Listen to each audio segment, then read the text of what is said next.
Kaixo eta ongi etorriak bertze egun batez, unat magazinera, gaur maiatzaren 16. eguna dugu asteartea, eta gaurkoan, hilabete honetan, holaxen eginen dugu elkarrizketa unitzetan, Nafarroko hautagai ezberdinak ezagutuko ditugu. Kasu honetan, Atarrabiako bi alkategai, lehenik eta behin, EH Bilduko alkategaia, Mikel Oteiza, dagoeneko bi legegintzalditan alkate izandakoa, eta bigarrenik, Mikel Asiain, gaur egun parlamentarioa da bera ere, baino zinegotzia baitere Atarrabiako udaletxean, eta ontakoan, alkatetzara baitere aurkezten da, ikusiko dugu zer gertatzen den, eta ikusiko dugu, zein diren bakoitzaren proposamenak. Hori guztia baino lehen, nola ez hasiko gara, betiko edukiekin.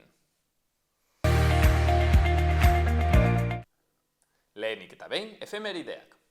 1828 urtean Simon Bolivarrek Boliviako Errepublika sortu zuen. 1976an Txinako Alderdi Komunistak maiatzaren 16ko albistea plazaratu zuen, iraultza kulturalaren hasiera. 1988an Lola Flores hil zen, eta 2008an emakumeen boto eskubidea onartu zuen Kubaiten Asanblada Nazionalaren 35 aldeko bozka eta 23 aurkakorekin. Guazen ere agenda kulturalarekin. Asteazkenean, Euskara Iruñeko udalean zirrikituen politika ahala eta aukera hitzaldia Iñaki Azkonaren eskutik eta Kike Diezde Ultzurrunek aurkeztuta Zaldiko Maldiko elkartean atxaldeko 7:00. Hortzegunean, kantu eta hitza musika zikloaren barne, Rafa Ruedak kontzertua eskainiko du Oko Andra Maria plazan atxaldeko 8:00. Sarrera doakoa lekua bete arte, euria eginez gero, kontzertua erraldoien txokoan izanen da. Eta hortzilarean, itzali telefonoak antzerki zikloaren baitan, N-Coach izanen da atxaldeko 7:00 laban, sarrerak 5 euroan, hartu arnasa eta etorri labara diote. Eta Idoia Tapiaren eskutik, Ludus Nano antzerkia atxaldeko 7:30 biltokin. Lan honetan, geure buruarekiko eta bestekiko harremanak sortzeko modu bezala aurkezten ditu jolasa Tapiak. Eta, larun batean, Magic Clown, magia eta paiazoen ikuskizuna eskainiko dute eguerdiko 12:30 Phoebe Box Jus Larrotxan. 4 urte baino gehiagoko aurrentzat zuzendua, heldu batek lagunduta izanen da. Gaurko egunkarien azalak. Diario de Notiziasen, Nafarrek nota ona ematen diote osasun bideari, baina irisgarritasunaz kexu dira. Baina lehen mailako arretari dagokionez hitzordua lortzeko itxaronaldia eta medikuz aldatzeko zailtasuna baloratu dira.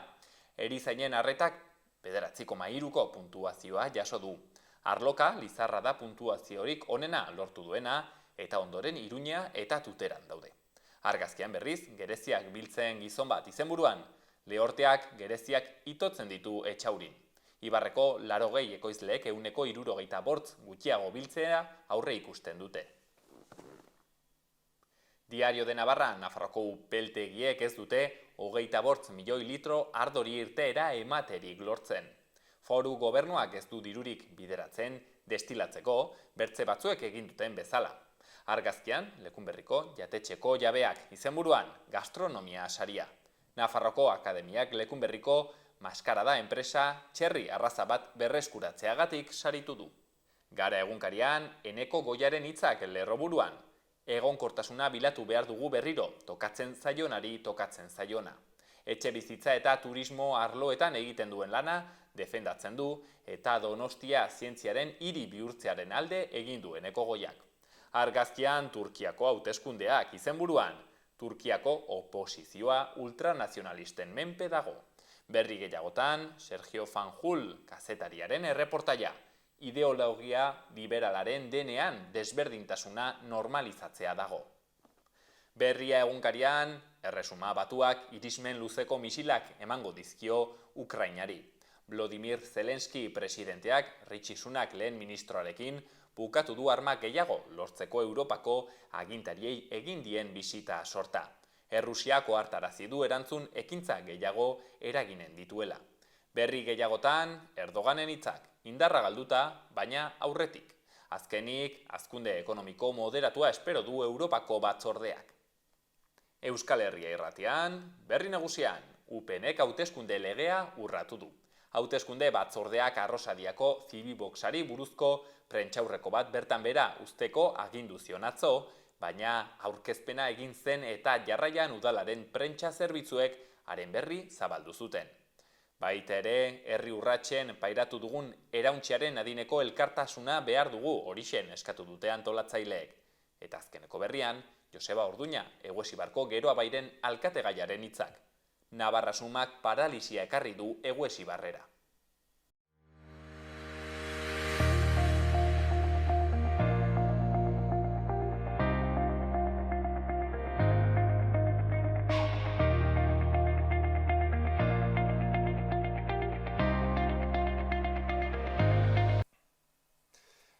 Gaurkoan baitere, jarraituko dugu, hemen Nafarroako hautagaiak ezagutzen, gizue maiatzaren 28an hauteskundeak, udal hauteskundeak, eta baitere Nafarroako erkidegoko hauteskundeak ditugu. Kasu honetan, Atarrabiako bi alkategai ezagutuko ditugu, eta lehendabiziko elkarrizketa honetan, EH Bilduko alkategaia den Mikel Oteiza ezagutuko dugu. Bueno, Atarrabian segurazki aski ezaguna duzuena, izan ere, bi legegintzaldi osoz alkate izan da, eta aurreko baten ere bai.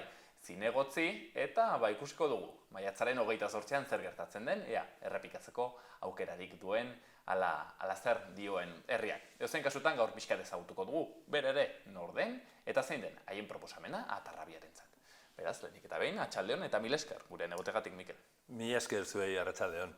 Mikel, hemen gustatzen zaigu lehenik eta behin pixkat ezagutzea, norden hautagaia, pertsona hori.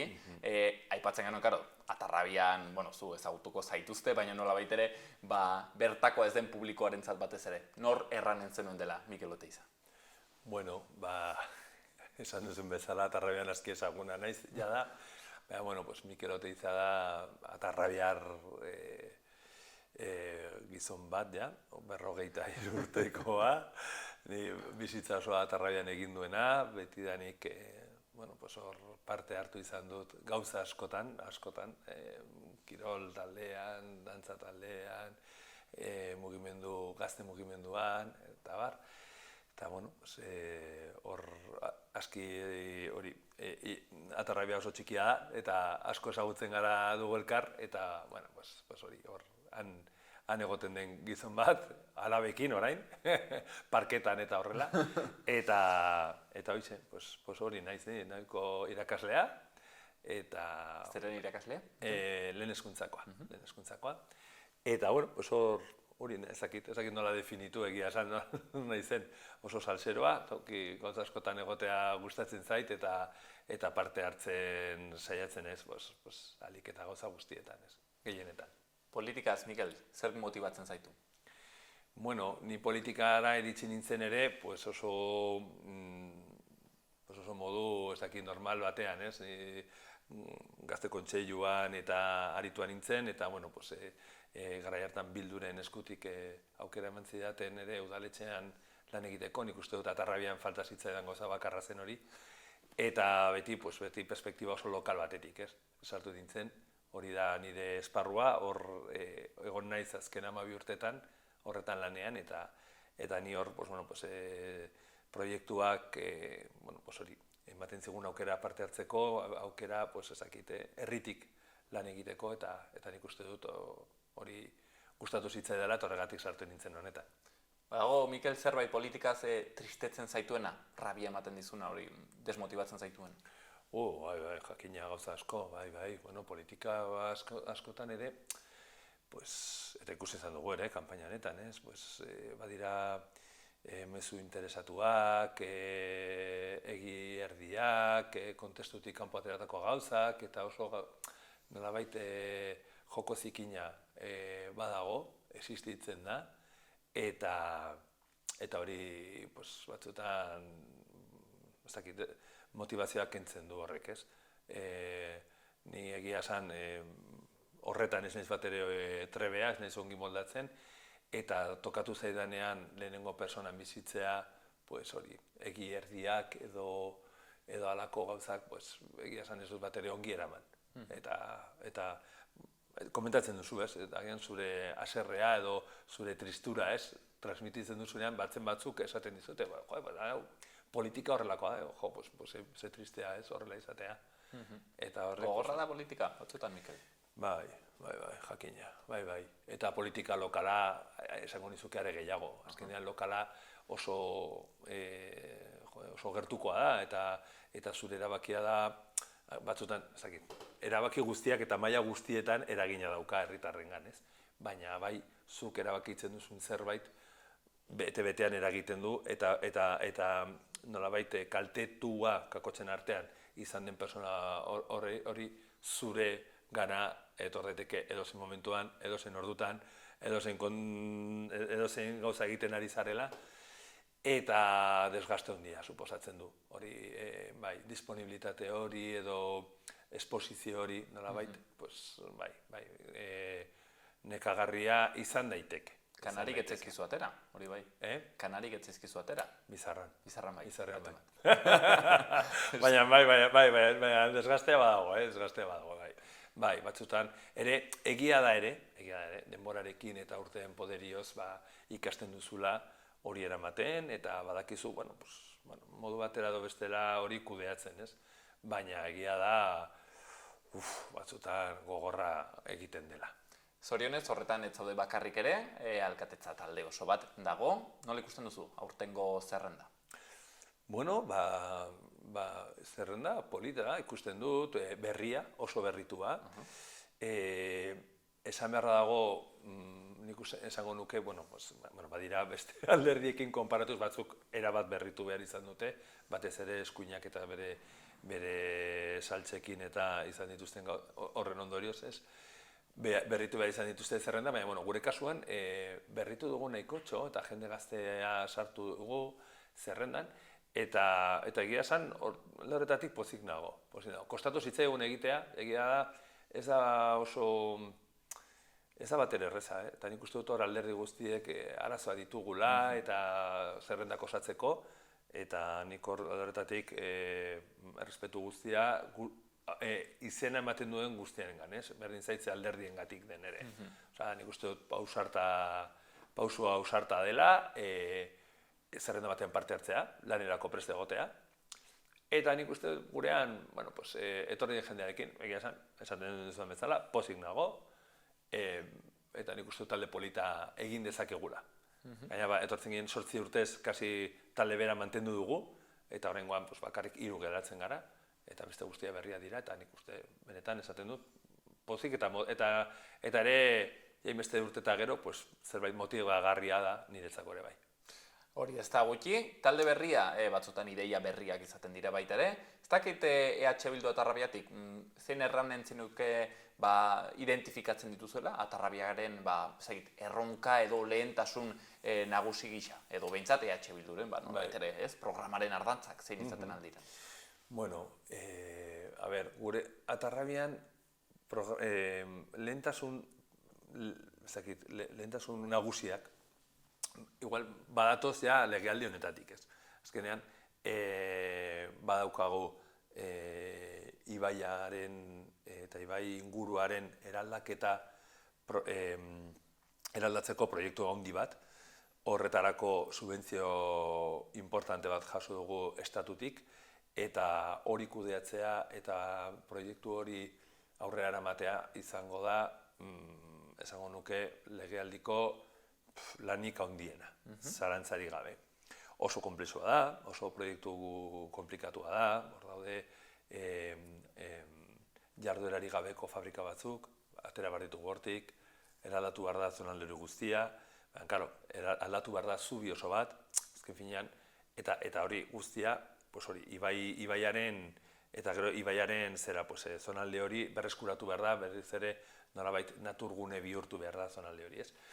Eta komplikatu da, esaten dut, hor daudelako jabego pribatuak, fabriken jabeak, badago Nafar gobernua, zubia Nafar gobernukoa da, mankomunitatearen beste zubi bat ere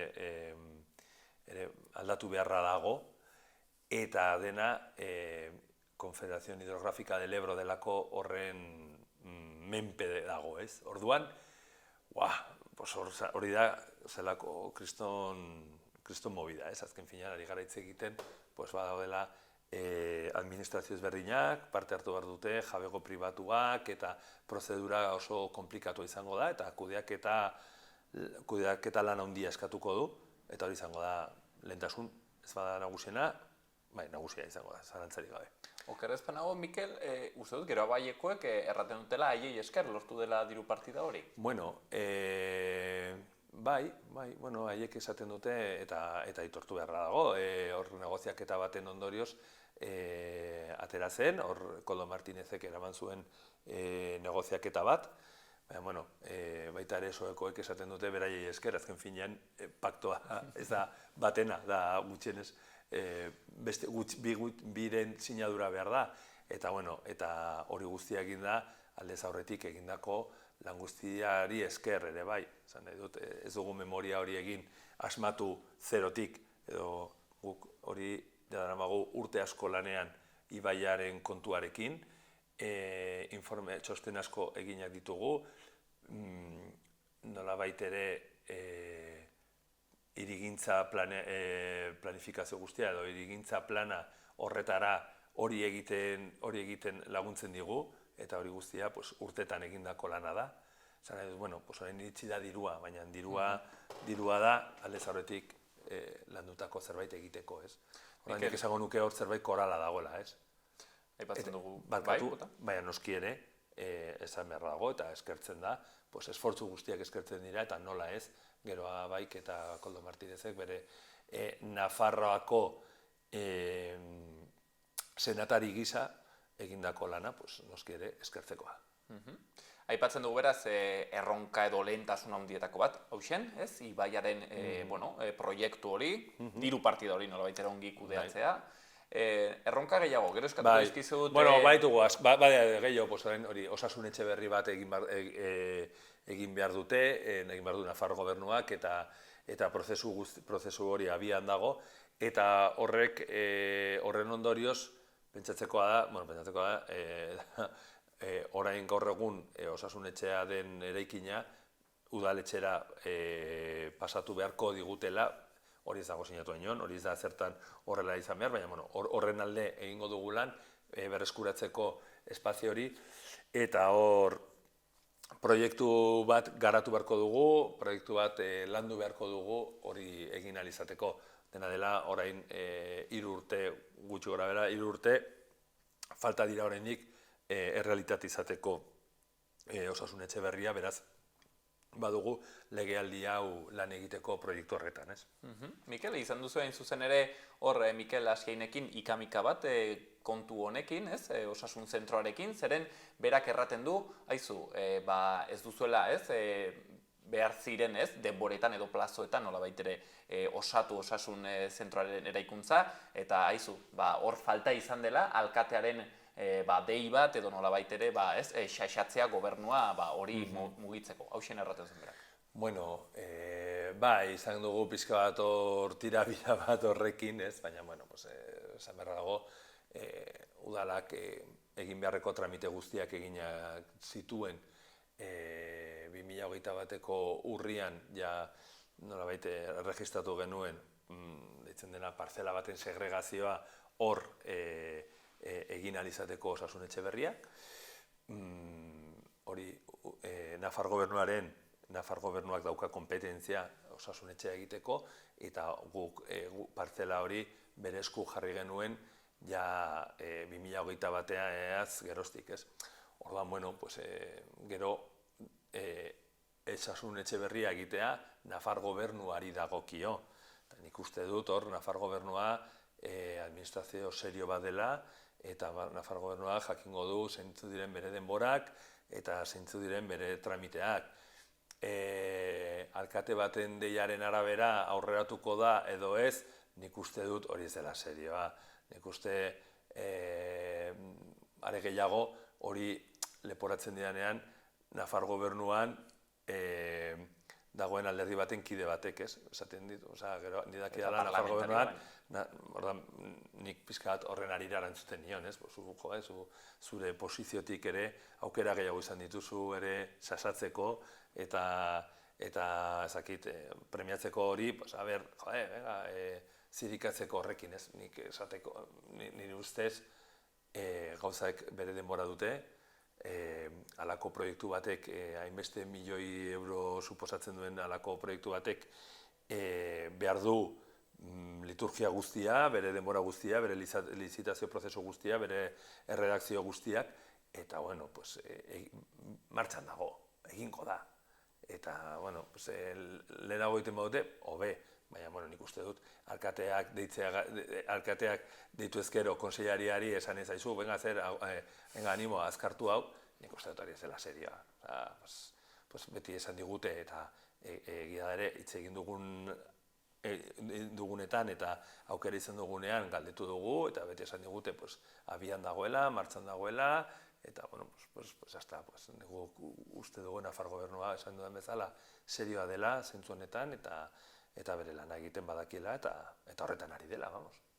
Osasunarekin eta zaintzarekin ari gara, eta hor badago bertze ez, tirabira bat, nolabait ere, bueno, ez dakit posizio ezberdinak izaten aldirenak, geroa baik dio eguneko zentro bat behar dela. Ez dakit zuek nola ikusten duzen hau? Bueno, guk ez dugu esaten eguneko zentro bat egin behar denik. Guk esaten duguna da, bere momentuan, egin genuen dependentzia eta ez diskapazidad, euskaraz nola esaten den, honena egin genuen plangintza bat, egin genuen ikerketa bat, parte hartzailea, eta hor, ateratako ondorioetan, eguneko zentroak ezen lehentasunezko neurria, ez? Eguneko zentro berri bat eraikitzea. Berri bat eraikitzea ezen neurri bat, hori nik uste dut hor, ikamika datorrela ere, pizka nola irakurtzen ditugun datu horiek, ez? Eta zer erabilera egiten dugu datu horietatik, ez? Hartzen ditugu eta azkenean esaten dugu, ez, honen guztiak, honen atzean dagoena da eguneko zentroa, ez, haizu, ikerketak jartzen du, espreski, eguneko zentro bat eraiki, eta hor agertzen zen, eguneko 2,piko, eguneko 3ak esaten zuen, jartzen zuen lehentasun gisa. Beste neurri batzuk, badira hor, nagusiagoak edo importanteagoak, esaten duen bezala, ikerketa horren arabera. Guk plan bat egiten dugunean, plan hori jarraitzeko, eta badugu oraindik lan asko egiteko zentzu horretan. Eta ez dut esaten ez dugula nolabait sakondu behar ideia, edo ez dut esaten eguneko zentroa, edo ez dakit, agian jubiloteka pizka bat nolabait beste dimensio bat eman, eta igual hurbildu pizka bat aruntza, baina, bueno, eguneko zentroek gero ere badute bere historia esan nahi dut, gero egin behar dira, proiektua oso potoloa da, eta ikusi beharrekoa da, eta ikusten dugu ere bai, zaukera ditugun, lokala izango dugun edo ez, esan dizuen bezala, pentsatzekoa da, pasatuko digutela udalari, baina ez dago hori ziurtatua inon. Orduan, guazen pausuz pausu egitea, badakigu proposatzen duten lokal hori ez dugula izango, kasi 3 urte pasa arte, beraz, bago denbora, lasai lantzeko, ikusteko, eta ez, azkenean erabilera interesatu horregatik, datuen erabilera interesatu horregatik, egitera, egiteagatik, ez. Aipatu dugu, beraz lehentasunetako bat, ez? Errekaren nolabite proiektua, zaintzarena horreitzen aipatu dugun bertze bat. Ze bertze, erronka edo lehentasuna? Bueno, baditugu badugu kirol instalazioak oso zarrak ditugu, oso aspaldikoak.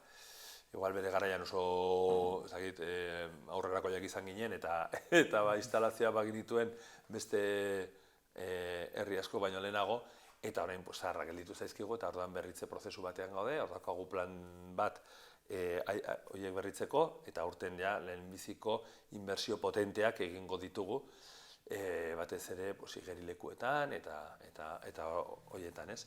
Gero, horrek ere emango digu lana desente, hartuko dugu horrekin ere bai. Gero baditugu plan batzuk martxan, badugu bata adineko personekin lan egiteko, eta hori da plan bat integrala egin nahi dugu. Eta bueno, horren arabera ere, eta hor, bueltatuz pizka bat eguneko zentroaren historia horretara, hor ere ikusiko dugu zein den zer rekursoa behar ditugun eta nola eragin behar dugun adineko personekin, ez?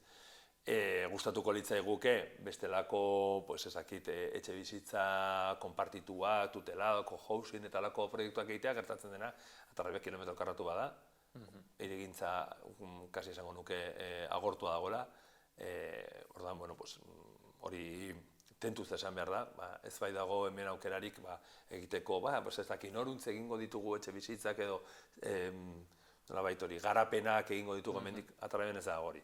Ez dago, garapen estrategia ja agortua daude. Ordan, ikusi behar dugu ongi zer aukera ditugun. Eta gero etxe bizitza eta gazteria eta etxe bizitzarekin ere... Badago arazoa horretan Atarrabian? Bai. Gure gazteak ez dute lortzen etxe bizitzak Atarrabian. Atarrabian salmentan, ez dakit zenbat egongo diren, 15, eta garestia da, oso gutxi dagoelako, etxe bizitza berria egiteko aukera gutxi dago, nahiz eta promozio txiki batzuk egingo diren, baina hor arazoak ditugu. Eta ordan, pentsatzekoa da ere bai, badirela etxe bizitza hutsak eta horren bila gabiltza eta hori lantzen ari gara, gero plan bat egiteko eta gure asmoa da, jende gaztea, herrian gelditu nahi duena gainera, herrian gelditzeko aukera izatea, ez. Gertatzen ari da orain, Mikel, gazteak ezin direla Atarrabian gelditu eta beraz bertze tokietara joan behar direla? Bai, asko joan izan dira, Ripagainara, Sarregurenera, Ezkabara, bai, jende gazte asko ara joan behar izan du, bai.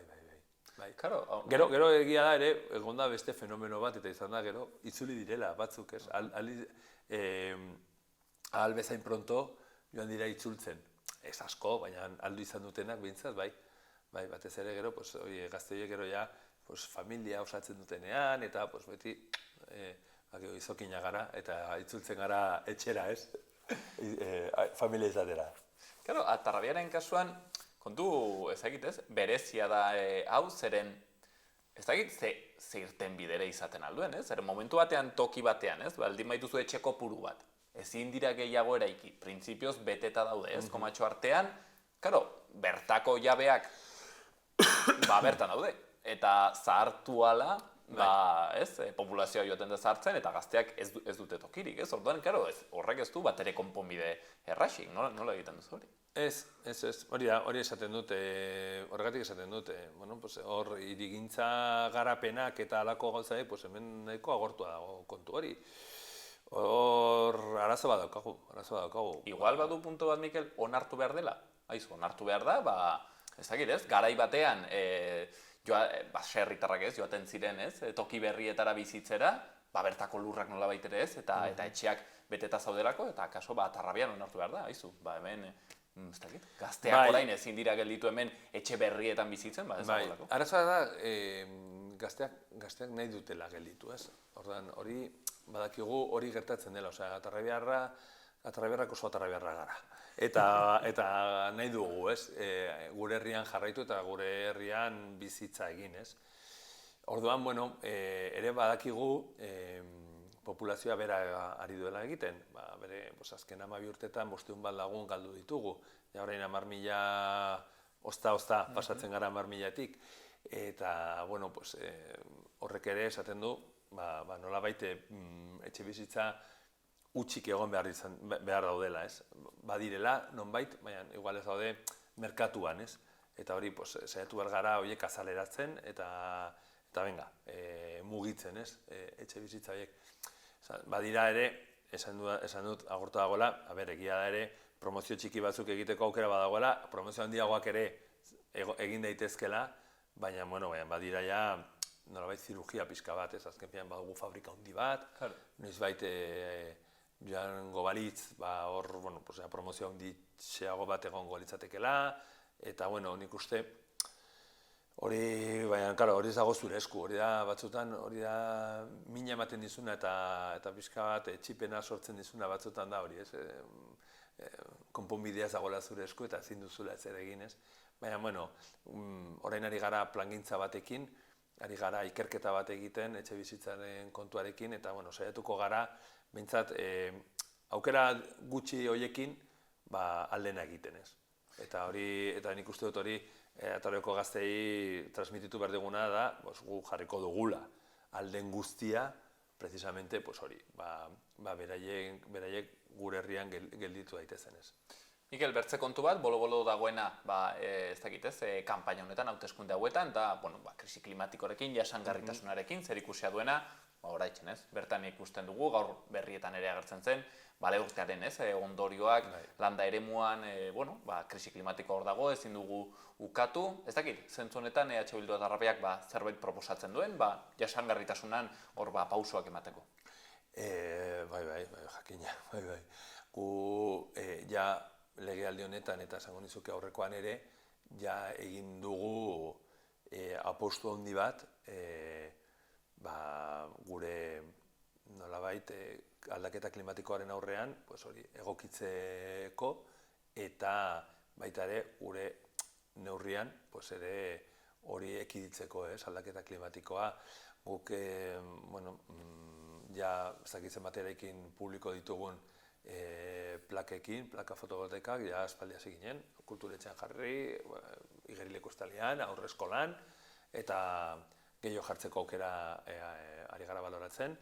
Badugu ere, jarriko dira ere bai zera komunitate energetiko baten baitan, beste plaka gehiago, alderdatik, pixka bat hori nolabait gure emisioak bera egiteko, badugu sistema bat gure kontrol energetikoa neurtzen duena, SIE du izena, eta hor, lehenetarikoak izan ginen hori ezartzen, eta horrek ematen dugu informazio pilo bat, eta kontrol pilo bat gure koste energetikoarekin, eta pixka bat hor ere kontrolatzeko. Eta gero adaptazio moduan, esango nuke, egokitze prozesu horretan, baita ere lan handia egiten ari gara, oso porlanezko plaza handi batzuk ere eraldatu ditugu, badago proiektu bat berdea deitzen dena, berdea proiektua, hor ditugu bi zonalde, deitzen dena bata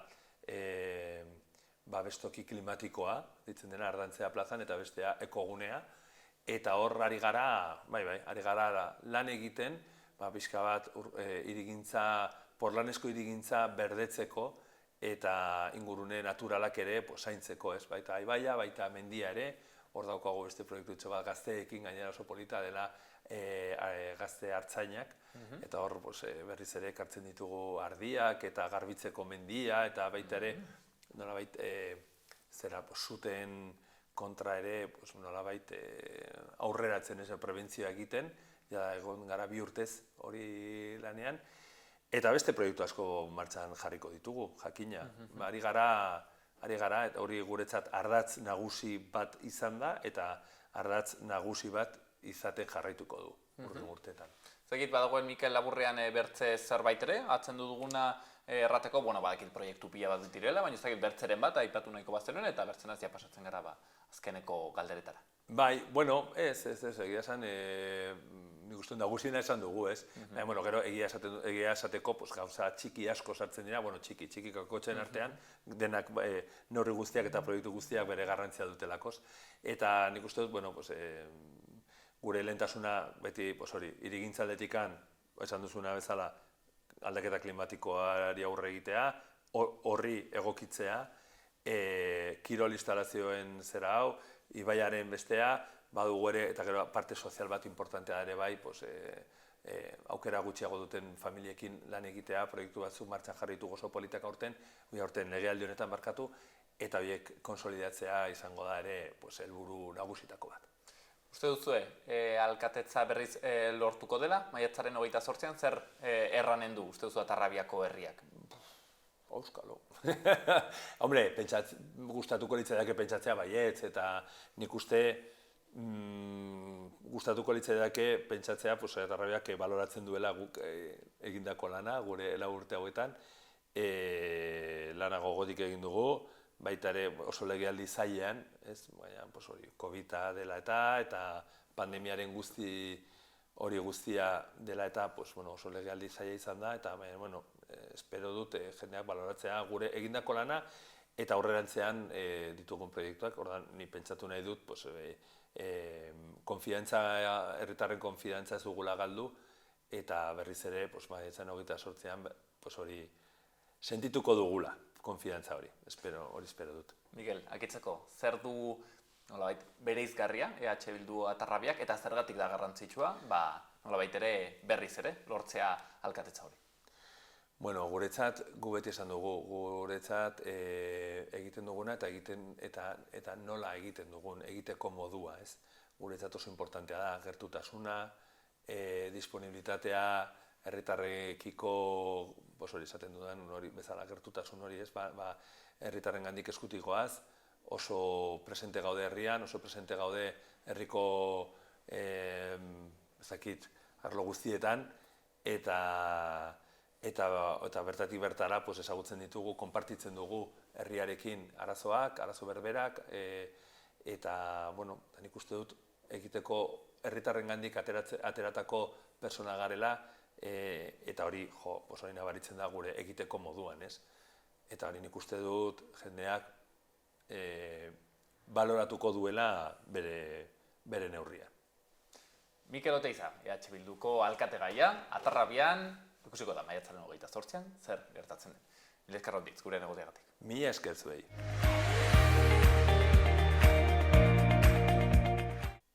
Gaurko eta biharko eguraldia. Gaur arratsaldean atertzeko joera izanen du aroak. Egunaren lehenengo partean euria eginen du. Batez ere Kantauri isurialdean eta bertan tarteka zaparrada mardulagoren bat bota dezake, batez ere Gipuzkoan eta Nafarroa ipar partean. Atxaldean ordea atertuz joanen da, eta hodeitza ere zertxobait zulatuko da, bereziki hegoaldean. Ipar-mendebaldeko haizea, bizi-bizi ibiliko da, eta atxaldean ziertzoa indartsu ibiliko da Ebro ibarrean. Temperatura maksimoak 14-17 gradu artekoak izanen dira. Bihar, giro lasai eta argiagoa. Oro har ateri eutxiko dio, goizaldean eta gauean Kantauri isurialdean euri zarrastaren bat botat badezake ere gauza gutxi izanen da. Eguen sentiko behe-lainoen ostean eguneko momentu askotan odeiguneak gailenduko badira ere, bereziki iparpartean tarteka urdingune politak irekiko dira, hegoaldean giroa argiagoa izanen da. Ipar edo ipar-ekialdeko haizea ibiliko da eta barnealdean atxaldean enbrazu eginen du. Temperaturak koxka bat gora egin dezake.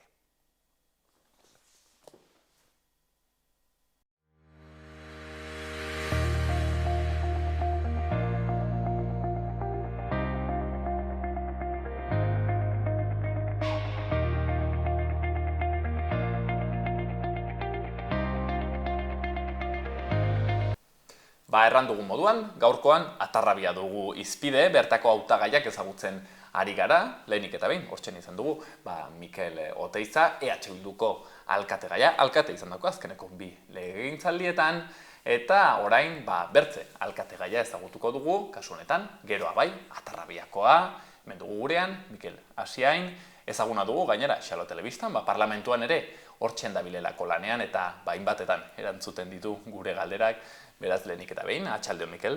Arratsaldeon. Mila esker gurean egoteagatik, Mikel. Plazer handi bat izan da, izaten ari dago, niretzat hemen hitz egiteko aukera izateagatik, bai. Mikel, aipatzen genuen, hemen normalki elkarrizketa hauetan, hasieran gustatzen zaigu pixkat ezagutzea, ez? Norden pertsona, aurkezten dena, orduan galdetuko dizut zuri zuzenean. Nor da Mikel Asiain? Bueno, 60 urte ditut, Atarrabiako betidanik, nik ez dakit kasu honetan esan daiteke, gizu betiko, Iruñakoak betikoak, Atarrabiako. PTV bezala, ez? Halako zerbait, baina beno, Atarrabiakoa. Kazetaritza ikasi nuen, bere garaian, baina egia esateko inoiz ez dut profesionalki lan egin kazetari bezala. Beti, bakizu batzutan zerretatzen da, bizitzak eramaten zaitu nahi duen tokian edo zu bilatzen. Batzutan zu bilatzen dituzu bideak eta batzutan bizitzak berak eramaten zaitu. Nire kasuan eraman zintudan beste toki batzuetara, ezberdinetara, eta orduan profesionalki inoiz ez lan egin hori kazetari bezala. Baina bai egin dut nire, ez dakit nola esaten den euskeraz, baina egin ditut nire lantxoak, ez da. Adidez, 80.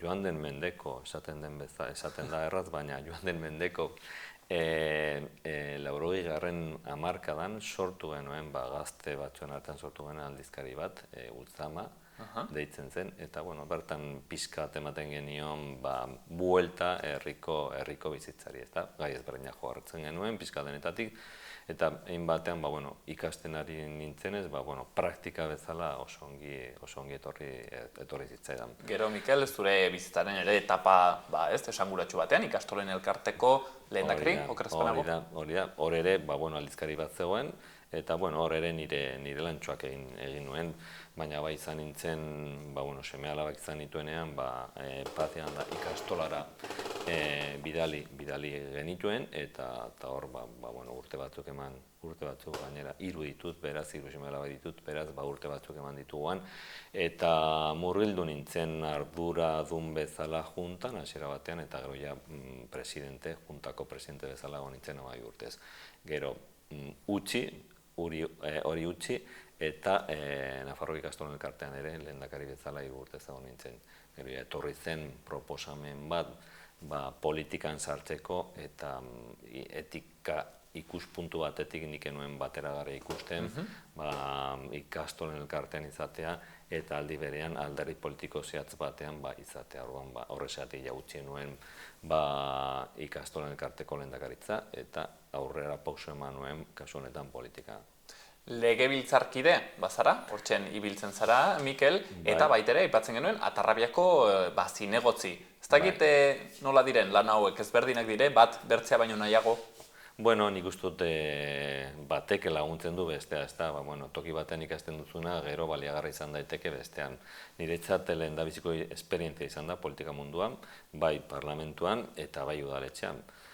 Betidanik izan dut logikoki interesa politikaren gandik bestela nintzatek izango hemen, une honetan, baina pauso hori nuen eman 19 arte, beraz urte hartan aukera polita iruditu zitzaidan, aukera paregabea, eta erabaki nuen zerrendetan sartzea, eta kasu honetan Atarrabiako zerrenda buru bezala, eta parlamentuan 8. postuan joan nintzen, atera nintzen ere parlamentari gisa, eta esaten dudan bezala, toki batean udaletxean ikasten duzuna, batzuta malegarria da parlamentuan erabiltzeko, eta alderantziz ere noski, parlamentuan ikasten duzuna, ikusten duzuna, jorratzen duzuna, batzuk paraleloki lan daitezke ere udaletxe batean, ez da.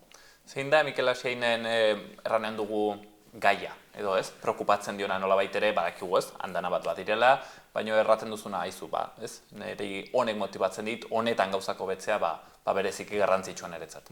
Nik uste dut, ez dakit politikari guztion den edo ez, baina izan beharko luke, zalantzabari, herritarron bizitzaren hobekuntzak bilatzea, ez da, nik uste dut, herritarron bizitza hobetu behar dugula, eta horretarako izan behar dugu nahi, eta ez bestela luke bat ere interesik edo hor izatea. Nik uste dut horretarako izan behar dugula, herritarron kezkak gureak izan behar direla, eta arlo ezberdinetan, baina beti esan haien bizitzak hobetzeko.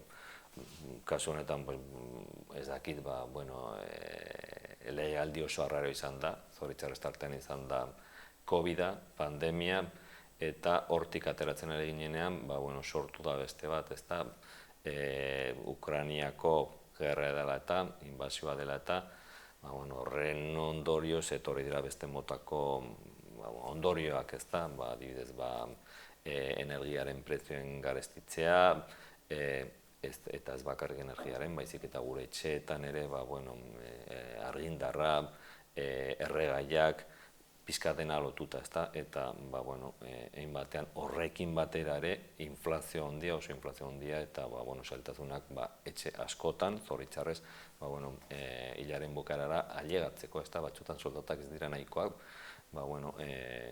hila bukatzeko, eta hori kezka oso kezka importantea da, kasu honetan niretzat behintzat oso importantea. Badu, Mikel Asiainek politika egiteko estilo bat, ezagite marka bat, zein izanen zen? Pues ez dakit, hasi naiz mundu honetan, legealdi honetan, esan dudan bezala, baina nik ez dakit marka berezi bat dudan, edo hasiera batean ikasi behar duzu, kanpotik etortzen zarelako, ez da, nahiz eta, gustukoa izan, mundu hori, kanpotik etortzen zara, ez dituzu gaiak ezagutzen, ez dituzu funtzionamendua bera ezagutzen, eta lehenengo hilabeteak esango nituzke horretarako balio behar duzu, ez da, erabili behar duzu, ikasteko, murgiltzeko, nola funtzionatzen dituzten instituzioak, bai udaletxea eta bai parlamentua. Marka berezi bat, ez dakit, parlamentuan egon naiz bereziki jorratzen ekonomia eta ogasunarekin lotura dituzten gaiak, hor kokatu nintelako, eta garapen ekonomikoak ere bai, baina entzuten zu denetatik ikasten duzu, ez da, prest izan behar zu denetatik entzuteko, denetatik ikasteko, jorratzeko, eta batzuetan, telebistetan edo ratietan, parte bertako eztabaidetan edo programetan parte hartu behar duzu, eta orduan, bizkat ere denetatik jorratu behar duzu. Marka bereziren bat, enuke esango. Sortu bai dezen beraz eduki politikoetan. Mikel Asinek, lortuko balu alkatetza, zein da hartuko zuen lehendabiziko neurria? Lehendabiziko, nik enuke esango bakarrik gura izango zenik baizik eta guztiona, ez da? Zorionez, joan den abenduaren bukaeran, estatuak bidali zigun udaletxera Koldo Martinezek lortutako 5,3 milioi euro, eta bere garaian aurkeztu genuen Guatarrabiako udaletxean aurrekontu batentzat eskatu genuen balioespen memoria bat jakiteko zer egin behar zen bertako ugoldeen eraginak haundi batean murrizteko, eta memoria horren bidez jakin izan genuen zenmotako neurriak hartu behar ziren eta zenbat kostatzen ziren.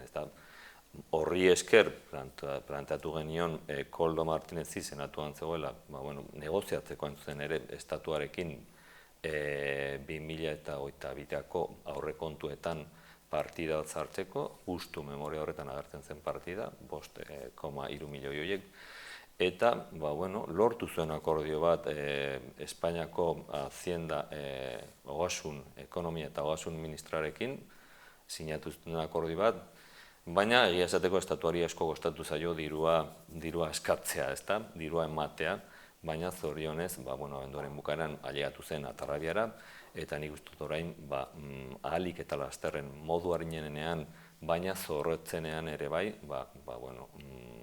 hasi behar dugu partida horiek erabiltzen memoria horretan agertzen zena gauzatzeko, ez da? Oso zehatza ziren hor agertzen ziren jarduketak, aurrera eraman behar ditugun jarduketak, adibidez San Andrés zubia eraitsi eta beste zubi berri bat egin, zabalagoa, irekiagoa, pizkat altuagoa ziurazki, eraitsi behar da ere hor zegoen enpresa bat, aspalditik itxi zen, Ion Garbe ditzen dena, erabat abandonata dago, eta gainera, estalkia amiantozkoa, hori eraitsi behar da, garbitu behar da ongi zonalde hori, gero ere badago ibaiaren pasealekuan alako zubitxo bat bakarrik oinezkoentzat, hori ere mugitu behar da, hurbildu behar da San Andrés errotaren ingurura, eta hor ere badago, ez dakit nola esaten du euskeraz, azur, eta nola presa txiki bat, eta hori ere mugitu beharko da, edo konpondu beharko da pizkat, uholdeen eragina murriztu alizateko ere bai. Baduka bere eragina ere, eta hori murrizteko ere, hor ere ekin behar da. Kasuetan, Mikel, proiektu zehatz horri dagokienez, badago nahiko konsensu bertze alderdiekin? Bai, nik uste dute orain argi dago, oso argi dago, ekin behar digula gai horri, esan zera nik uste dut aspaldi, guk uste dugu ez nik bakarrik baizik eta nire taldean, gure taldean, Atarrabia gero airen taldean, pentsatzen genuen aspalditik hasi behar zinelako gauza mugitzen, gogoratzen badugu 2013ko ekainean izan ziren barkatu izugarrizko uholdeak, nik ezagutun, ordura arte ezagutu nituen handienak zalantza barik. Horren geroztik, uste dut aldaketa klimatiko dela eta beste batzuk pizkat gutxiago, baina etorri dira, eta 2021ko abendukoak izan ziren aurrekoak, baina handiagoak ere, beraz neurriak hartu behar ziren. Ez orain, ongi etorria diru hori, oso ongi landuta, baina ongi etorria, baina guk uste dugu, 2013-tik zerretatu zen ikusita, lan egin behar zen hori murriztu izateko, eta zoritzarrez ez ziren aurrera pausoak eman, eta orain badugu dirua, gauzari garrantzitsuena zen diru hori izatea, lortzea, badago Atarrabiako kontuetan, Atarrabiako udaletxeko kontuetan, eta orain, esan dudan bezala, modu eta harinenean, eta zorrotzenean ere bai, erabili behar dugu gauzatzeko jarduketak, ez da. Zein da, aipatuko zenuen bigarren lehentasuna Atarrabian? Bigarrena, gizarte arloko gaiekin batzuk ditugu, baina ez baizik eta bigarrena eta hirugarrena uste badidazu aipatuko nituzke. Bigarrena, uste dugu eguneko zentro bat behar dugu Atarrabian, azken urteotan Nafarroko gobernuaren diru laguntzez bidez gauzatzen ari dira, egiten ari dira toki ezberdintan, adibidez hementxe bertan, Berriozaren bertan eginda edo ingo da eguneko zentro bat, menpekotasun duten pertsonentzat, adinekoentzat, gero eta gure gizartea gero eta zaharragoa da, gero eta urte gehiago bizitzen gara, eta gero eta behar gehiago izango ditu arlo horretan. Horretarago eskatzen dugu, horrezagatik barkatu eskatzen dugu Atarrabiarako halako eguneko zentro bat. Eta gero beste aldetik badu arazo importante bat erdiko kaleetan, bereziki Ezkaba eta Bideaburua kaleetan. Hortik, ez dakizen bat milaka kotxe pasatzen dira, zeharkatzen dute herria egunero. Iparraldetik, Iruñako iparraldetik bereziki, Txantratik, Ertxopeatik, beste aldera joan alizateko, Olatzaldera, Mutiloa industrialdera, zonalde horietara ailegatzeko zer egiten dute, zeharkatzen dute Atarrabiako kale horiek. Eta hain zuzen ere hor erdian daude bai eskolak, bai institutoa, eta guk uste dugu hori saihestu behar dela ahalik eta lasterren gainera. Gogoratu behar dugu 2020an, egin zen plan bat, onartu zen udaletxean bertan, baina ez da gauzatu.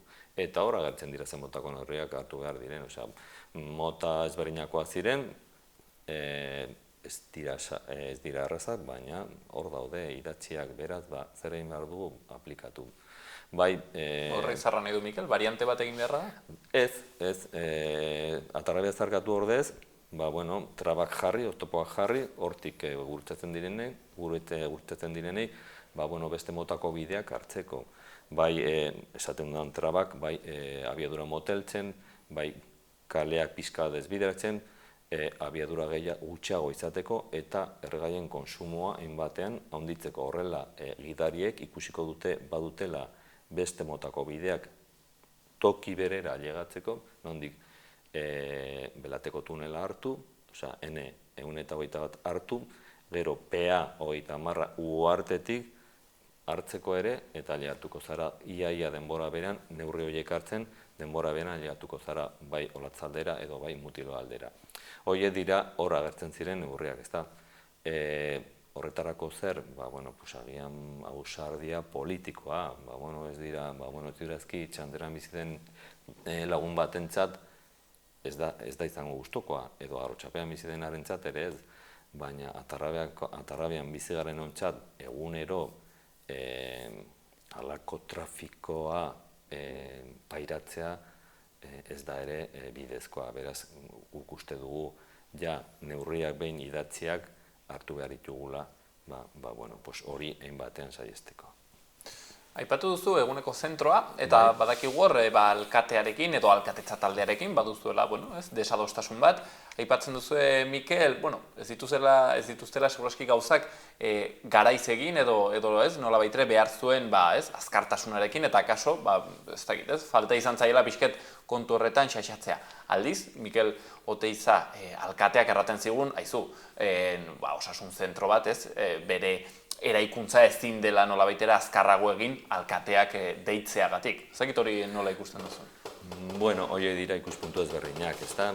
Guk uste dugu, denok ezagutzen dugu, pixka bat eta ere gehiago sartuta baldin bat zaude, ze abiadura klase duen administrazioak, zoritxarrez oso mantsoa da, gustatzen edo gustatuko litzaizuken, baina askoz motelago egiten diren gauzak, mugitzen diren gauzak, beraz zu, zerbait mugitu nahi baldin baduzu, argi eta garbi dago, lan egin behar duzula horren alde, eskatu behar duzula, perseverante izan behar duzula, astuna batzutan izan behar duzula, bestela gauza batzuk ez dira mugitzen, eta nik adibidez jarriko dizut.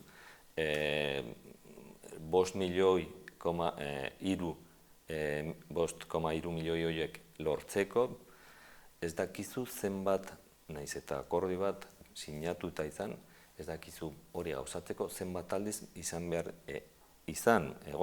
zuen Koldo Martinezek Alderdi Sozialistako senatuko bozeramailearekin, arduradunarekin, zenbat aldiz deitu behar zien, inkluso presidentearekin, osea, Sánchez jaunarekin, bizpahiru plenoetan gutxienez eskatu zion zuzenean, Koldok eskatu zion zuzenean hori mugiarazteko. Osea, ordan beti izan behar duzu gaien gainean mugiarazteko. Zure eskutan batzutan ez dagoelako, badakit ez daudela zure eskutan, baina zu ez baduzu eskatzen behin eta berriro, ez egunero, baina beno, maiztasun handi batekin, bai, eta kasu honetan, 2018an Uxue Barkosen gobernuak onartu zuen osasun etxe berri bat Atarrabiarentzat, zoritxarrez ez da gozatu, bai, egon dela, egia da, egon dela pandemia, baina aldi berean ere izan dira Europako funtsak eta lagungarriak izan daitezke edo izan ziteken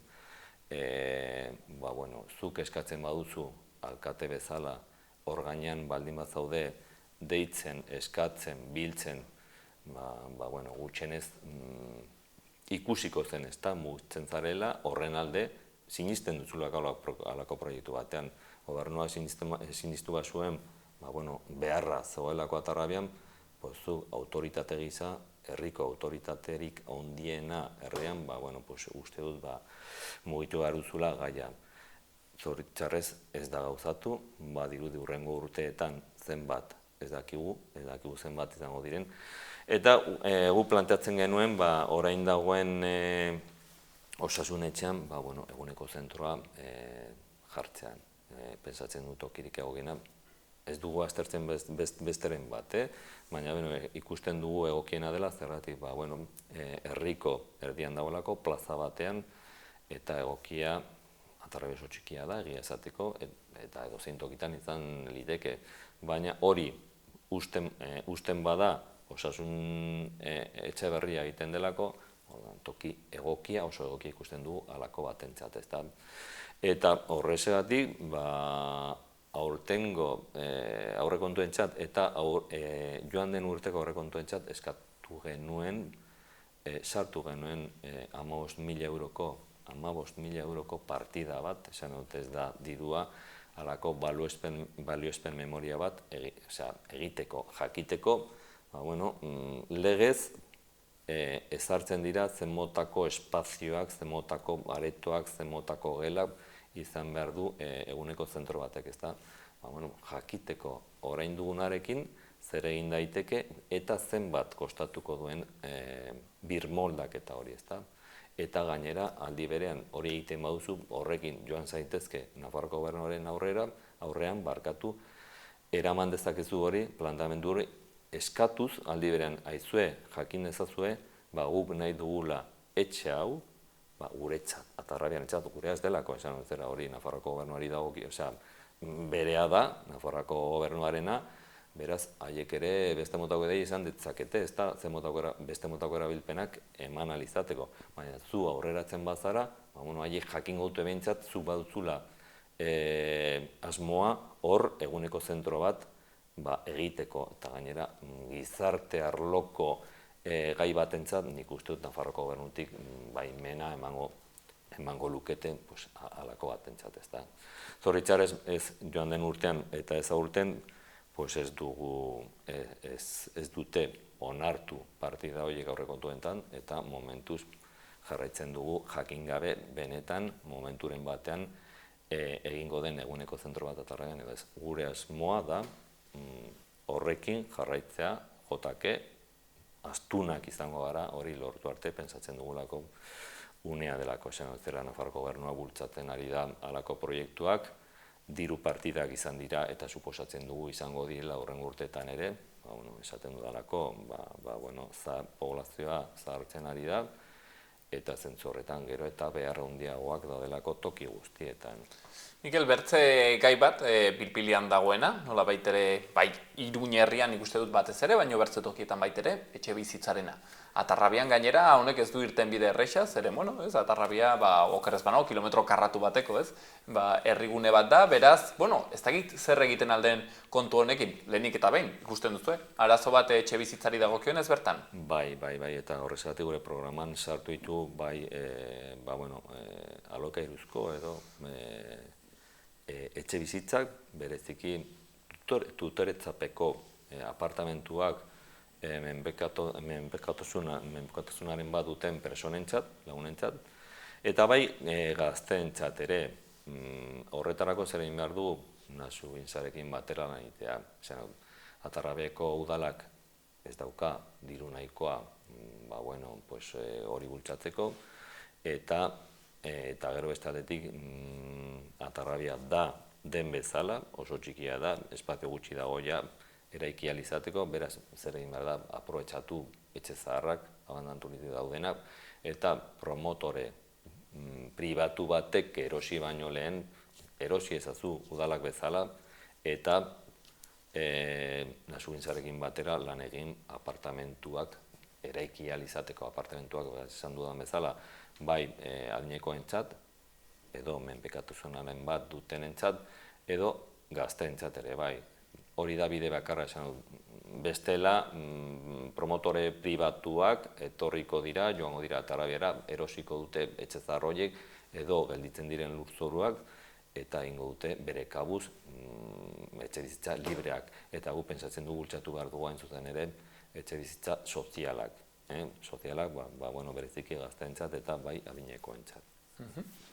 Azkeneko gai bat, garrantzitsua baitere, orain ikusten ari garen lehorteekin eta klimarekin zer ikusia duena, krisi ekologiko egundokoan sartuko garela badirudi. Orduan ez dakit, zentzu horretan zerbait proposatzen duzuen, aipatu duzu, ez dagoeneko nola baitere, errepide horien trafikoa pixkat moldatzea, ez dakit bertze zerbait ere burutan duzuen? Bai, hori da gure neurririk garrantzitsuen alde horretan, esan horretarako egin genuen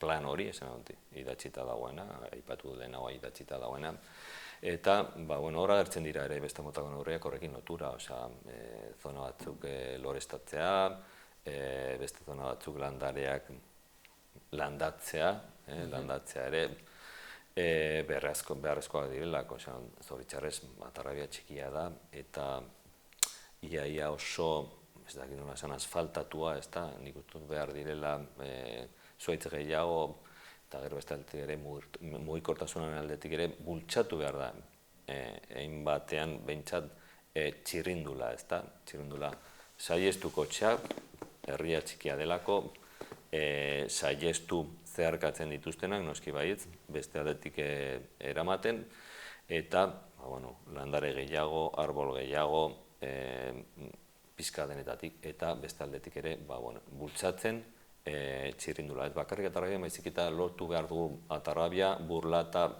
Iruña herria oso lotu behar dugu, pizka bat txirrindulaz mugitu alizateko. Berdetzea, aipatzen duzu, Mikel, barkatu moztea, aipatzen zen, landare dia gehiago, jartzea, EH Bilduk badu plan bat hori, berde izenekoa, nola ikusten duzu, ontzat baloratzen duzu? Bai, bat gatoz planteamendu horrekin, eta gure babesa jaso du, zen hori planteatu denean, jaso du gure babesa osoa, Eta are gehiago esango dut, adibidez, Nafarroko Nafarroko aurrekontuetarako sartu genuen berrogei mila euroko partida bat hain zuzen ere. Guatarrabian toki bat guk deitzen diogu Plaza Rojas. Aspalditik eraiki ziren, joan den mendeko 70.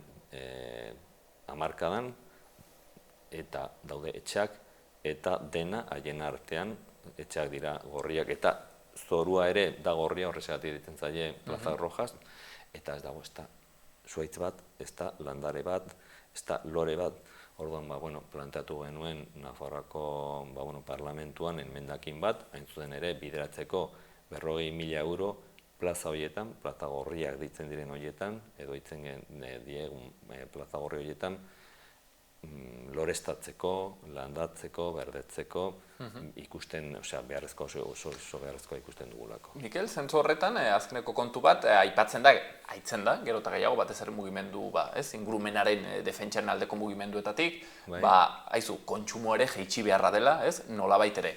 Orduan galdetu nahi nizun batetik, hau nola ikusten duzuen, eta bertzetik, horrek ere ze aplikazio izaten alko luken, atarrabia batean, zeren karo, agian gai ez, handiegiak dira, eta udaletxe batek ez du eskumenik. Baina, hori, kontsumoaren jeitsiera, nolabait ere, garrantzizko zerbait gisa ikusten duzue? Bai, ez dugu eskumenik egia da, baina bai dugu ahalmena ez dakit sensibilizazio kanpainak adidez bultzatzeko, ez da. Neurtzen oso ongi neurtzen, atarrabia herri txiki badelako, neurtzen bereziki bultzatu behar dugula bertako komertzioa, kilometro zeroko komertzioa, bertako dendak bultzatu edo lagundu behar dugu batean, kanpaina sensibilizazioekin edo merkataritza bonuekin. Adibidez, pandemia zela eta horren alde proposamen bat egin genuen, onartu zen udaletxean eta gauzatu zen. Beraz, alde batetik sensibilizazioa bertan konsumitzeko, eta gero ez aldetik orokorrean gure konsumoa geizteko. Ailegatzen ari gara, ez dakit, neurri batxutera non ezinbestekoa da murriztea, bestela akabatuko dugu planetarekin, bukatuko dugu planetarekin. Horrezagatik, horrela ezin dugu jarraitu, eta beraz, eskumen gehiagorik ez dugunez, gutxienez alako sensibilizazio kanpainak, bi bide horietatik, alde batetik bertako konsumoa bultzatzeko, atarrabian bertan konsumitzeko, eta beste aldetik bakarrik beharrezkoa den konsumitzeko batzutan, erosten dugu modu, ez dakit konpulsiboa den edo ez, baina batzutan erosten dugu beharrezkoak ez diren gauzak, eta horrezagatik, hor dago gure konsumoa. Baitere, eta azkeneko kontua, geroa baien, gainera, geroa sozial berdeak, baduzu hortxen alderdi bat, nola baitere geroa baien harimetako bat dena, eta bertan, gero eta gaiago entzuten dugu ekonomia zirkularraren kontu hau, zentzu honetatik galdetu nahi nizun, proposatzen alda momentu batean, geroa bai ados egoten alda, zaborraren bertzelako kudeaketa batekin, hau da, momentu batean akaso derrigortu beharko zen, jendeari birziklatzera, horrek izaten aldituen, proposamen ezberdinekin, baina nola baitere, gaur egun, librea da, borondatezko kontu bada, azkenean, zuk sailkatzea zaborra, akaso hortan egin beharko zen zerbait eta derrigortu? Uste dugu aurrera pauso oso garrantzitsuak eman diren azken urteotan. Nik uste dut, Nafarro gainera, birzikalpen munduan esan dut zera estatu mailan, lehendabizikoenetako komunitateen artean dagoela. Aurrera pausoa garrantzitsuak eman diren, oso ongi lan eginda, adibidez, Iruñerrian, nik hori da ezagutzen dudana eta horri buruz hitz egingo dut beretziki. Nik uste dut aurrera pausoko oso garrantzitsuak eman direla, oso ongi lan eginda mankomunitatetik eta hortik jarraitu behar dugu. Derrigortzera, apurka, baina hori ailegatu arte jarraitu behar dugu jendea bereziki sensibilizatzen. Nik uste dut zorionez sensibilizazio handia dago une honetan gure gizartean, nik behintzat atarrabian horrela ikusten dut, kontenedore bakoitzak baduka bere, eta nik uste dut jendeak oso ongi egiten du alako banaketa, ez da badaki zer den zertarako non bota behar duen, eta nik uste dut etxe gehienetan, ez badira guztietan, etxe gehienetan egiten dela oso ongi. Beraz, aurrera pausoak eman dira. Eta nik ez dakit beharrezkoa izango den derrigortzea aldez aurretik kanpaina honak egiten badira sensibilizazio osoa lortzeko. Bide horretan gaude, eta sensibilizazio hori lortzen badugu, ziurazki ez da izango beharrezkoa derrigortzera. Hori ez badugu lortzen, ailegatu daiteke alako momentuan non derrigorrezkoa izango da alako neurri bat hartzea. Mikel, iristen gara elkarrizketaren bukaerara, zergatik da garrantzitsua? Geroa bai egotea, datorren legegintzaldian alkatetzan, eta horren aritik zer bereizten du, akaso bertze alderdietatik, batez ere akaso EH Bildutik orain alkatetza duena, bi galdera horiek. Atarrabian bereziki nik uste dut badukula, haiek ez duten gauza bat, ikuspegi orokor bat herriaren inguruan. Ez biharko ikuspegia, baizik eta hemendik urte batzutara begiratzen. Uste dut falta zaiela alako begirada luze bat jakiteko zen behar den, eta aipatu ditugu gai batzuk, adibidez eguneko zentroa, aipatu mugikortasuna, hor dago plan bat, kajoi batean, eta horrekin lotuta gauza bat gogoratuko dut, orain dela 15 bat urte herrian dugun kale bakarra peatonalizatuta da kale nagusia, zorionez egin zen. Okerez banago UPN boterean zegoen gara hartan, jaso zuen neurri hori gure babesa, peatonalizatzeko kale nagusia, baina ezker abertzaletik Bilduren aurrekoak ez zuten horren alde bozkatu, ez dauden ados neurri horrekin. Ikuspegi alako, ikuspegi orokorra aratago, ez biharko baizik eta aratago, zenmotako neurria, zenmotako beharrak izango ditu gure herriak demora gutxitan.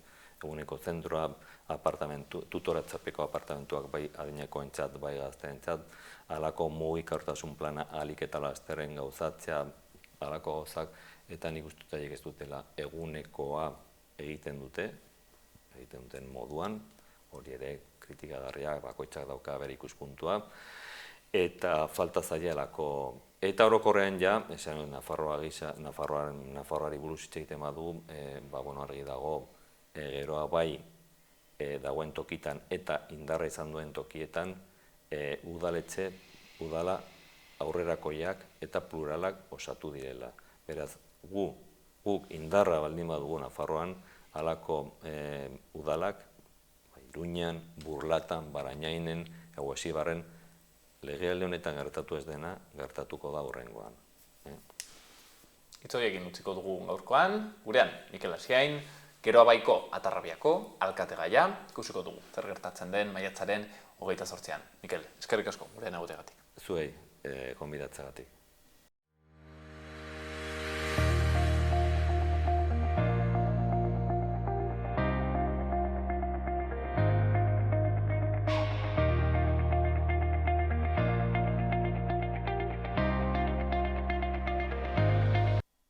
Hauxean gaurkoz, hemen magazinean eskaintzeko genuena, bihar itzuliko gara elkarrizketa gehiagorekin. Gobierno de Navarra. Nafarroako gobernua.